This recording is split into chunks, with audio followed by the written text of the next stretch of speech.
Bismillahirrahmanirrahim. Assalamualaikum warahmatullahi wabarakatuh. Perkenalkan, nama saya Nidayati, NIM 190630189. Saya dari Prodi Perikanan semester 6. Di sini atau pada video ini saya akan menjelaskan tugas mata kuliah manajemen aquaculture Payau tentang penyakit udang. Di sini saya mengambil tentang penyakit Monodon basilovirus atau biasa disingkat dengan MBV. Mungkin untuk mempersingkat waktu, langsung saja pada pembahasan pertama. Pembahasan pertama yaitu tentang klasifikasi dan morfologi Monodon basilovirus. Untuk klasifikasinya sendiri, menurut Leichner dan Redman pada tahun 1981 menyatakan bahwasannya Monodon basilovirus atau biasa disingkat dengan MBV ini merupakan virus DNA yang diklasifikasikan ke dalam golongan Basiloviridae dan membentuk badan inklusi yang bersifat eosinofilik pada jaringan tubuh udang yang diserang. Untuk morfologinya sendiri, partikel virus ini atau Monodon basilovirus ini dia itu berbentuk batang, mempunyai sampul tunggal dan bereplikasi di dalam inti sel. Di mana MBV sendiri atau Monodon basilovirus ini merupakan jenis basilovirus yang memiliki DNA polimerase dan dapat bereplikasi di dalam beberapa sel seperti sel B atau blister-like, sel F atau fibrilar, dan sel R atau resorptif. Penyakit Monodon basilovirus. Penyakit Monodon basilovirus ini tergolong ke dalam penyakit yang disebabkan oleh virus, tepatnya itu Basilovirus tipe A, di mana Basilovirus tipe A ini dia mengandung DNA stranded ganda yang berfungsi sebagai tipe asam nukleatnya.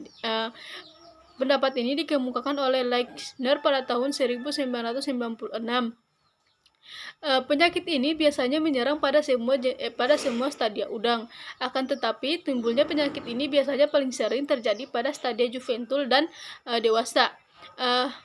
Pernyataan itu diperkuat dengan hasil pengamatan yang dilakukan di lapangan, di mana berdasarkan hasil pengamatan terjadi di lapangan tersebut menyatakan bahwasannya udang-udang yang terserang penyakit Monodon basilovirus ini biasanya berumur sekitar 28 sampai dengan 60 hari dan udang yang berumur 110 hari. Di samping itu, benur udang pada hektar pula tidak luput dari serangan virus ini. Secara histologis, organ-organ tubuh udang yang diserang oleh virus Monodon basilovirus ini biasanya meliputi insang, hepatopankreas, dan epitel usus. Untuk lebih jelasnya mengenai organ-organ tubuh udang yang diserang penyakit Monodon basilovirus ini bisa dilihat pada gambar, di mana gambar itu gambar yang menunjukkan insang pada udang, sel-sel insang pada udang yang terserang oleh virus. Gambar B itu hepatopankreas dan C itu gambar usus. Di mana pada gambar ini tampak menyatakan bahwasannya sel-sel udang yang terserang penyakit Monodon basilovirus ini biasanya dia itu mengalami pembengkakan atau hipertrofi sehingga menyebabkan kerusakan pada sel-sel insang pada udang, di mana kerusakan sel-sel insang pada udang ini bisa dapat menyebabkan gangguan sistem pernafasan, sehingga udang itu apabila sudah terserang penyakit ini lebih sering naik ke permukaan dan berenang ke pinggir tambak. Untuk pada hepatopankreas ini biasanya apabila terserang penyakit Monodon basilovirus ini bisa menyebabkan pembusukan sel dan lisi sel sehingga mengganggu proses metabolisme tubuh pada udang. Sedangkan pada usus biasanya udang-udang yang mengalami atau terserang oleh penyakit Monodon basilovirus ini akan mengalami kerusakan sel-sel usus sehingga dapat menyebabkan terjadinya kematian yang tinggi pada udang dalam waktu yang singkat. penyebaran Monodoon Bacillus, di mana Monodoon Bacillus atau biasa disingkat dengan MBV ini merupakan salah satu jenis virus yang dikenal dapat menyebabkan penyakit yang biasa disebut dengan penyakit udang kerdil, di mana pernyataan ini dinyatakan oleh Kaya Burakul et al. Pada tahun 2004, di mana menurut Kaya Burakul et al. 2004 ini penyakit ini pertama kali dilaporkan di Taiwan, yang kemudian selanjutnya menyebar dengan cepat ke Thailand, India, dan Indonesia. Virus Monodoon Bacillus ini pertama kali masuk ke Indonesia dilaporkan pada tahun 1980-an, di mana virus ini menyebabkan kematian massal pada pembenihan di Indonesia.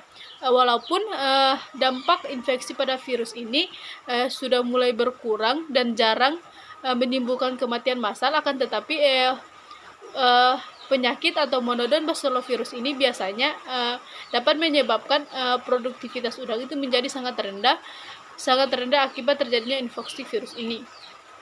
Gejala penyakit Monodoon Bacillus, di mana terdapat beberapa gejala yang dapat dilihat pada udang yang terserang oleh penyakit Monodoon Bacillus ini. Yang pertama itu suka berenang ke pinggir tambak, di mana biasanya udang-udang apabila terdapat udang yang kita budidayakan itu suka berenang ke pinggir tambak atau lebih sering berenang ke pinggir tambak naik ke permukaan, bisa jadi udang tersebut terserang penyakit Monodoon Bacillus ini. Yang kedua itu nafsu makannya rendah. Yang ketiga itu isi lambung kosong. Yang keempat aktivitas udang itu berkurang. Yang kelima itu permukaan insang udang berwarna gelap. Dan yang terakhir itu udang itu agak tampak lemas. Akan tetapi selain gejala-gejala yang ada di atas, Medali et al. Pada tahun 1998 yaitu mengemukakan bahwasannya dilihat secara visual udang yang terserang oleh penyakit Monodoon Bacillus ini biasanya warna udangnya itu menjadi merah pada setiap segmen atau segmennya berwarna merah. Insang dan tubuhnya itu biasanya itu ditempeli oleh organisme epikomensial apabila udang-udang tersebut terserang oleh penyakit Monodoon Bacillus. Akan tetapi udang-udang yang biasanya terserang oleh penyakit jenis ini itu biasanya masih dapat bertahan hidup sampai mencapai usia panen. Tetapi dilihat dari pertumbuhan, produksi, serta penampilannya itu dia itu mengalami penurunan secara drastis. Yang terakhir yaitu pencegahan dan pengendalian penyakit Monodoon Bacillus. Untuk pencegahan dan pengendaliannya sendiri itu ada beberapa cara yang bisa kita lakukan. Yang pertama itu penyediaan benih yang bebas virus, di mana sebelum benih yang kita peroleh itu kita lepaskan dalam tambak budidaya ataupun media yang lainnya, sebaiknya kita perlu memastikan bahwasannya benih tersebut bebas dari virus. Yang kedua yaitu pemberian kalsium berupa kalsium hipoklorit sekitar 30 sampai dengan 40 ppm, di mana pemberian kalsium ini biasanya itu berfungsi untuk membebaskan air yang ada dalam tambak itu bebas dari virus. Yang ketiga yaitu pemberian imunostimulan atau vitamin C dalam pakan, di mana pemberian vitamin C dalam pakan ini dia itu berfungsi untuk menambah tingkat metabolisme tubuh pada udang itu sendiri. Dan yang terakhir itu menghindari perubahan kualitas air secara mendadak serta mengganti air secara kontinu. Perlu kita perhatikan yang menjadi